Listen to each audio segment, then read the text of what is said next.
står han med palmerne, så ualmindelig lush.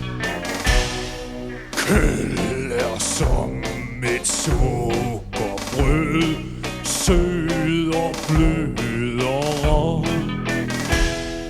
Størst blandt filantropper, og dog en stille ven.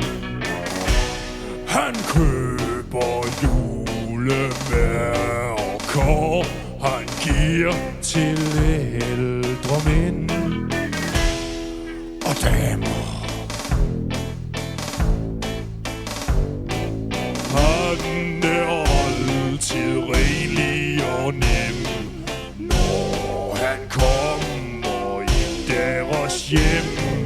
Og når han går igen, har de fået en lille ven.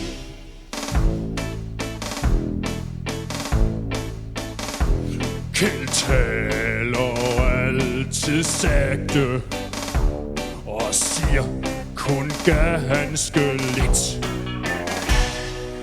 Vi synes han er en prober mand, forædlet som Jørgen Let. Han ringer ofte til os, er næsten som en bror. Vi synes det er så høfligt, at han ikke siger spor. Ikke et ord. Han er altid renlig og nem, når han kommer i vores hjem. Og når han går igen, ved vi har en lille ven.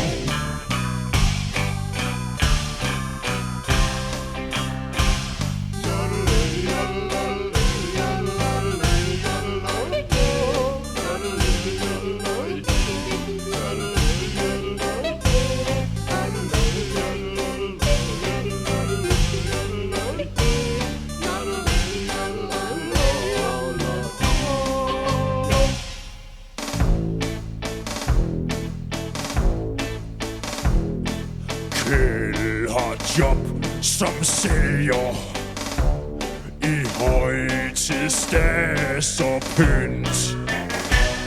Men folk skal ikke betale spor, til det synes han er synd. Til hellige tre konger, der kommer han hos os og pynter vores stuer op med filigran og mos.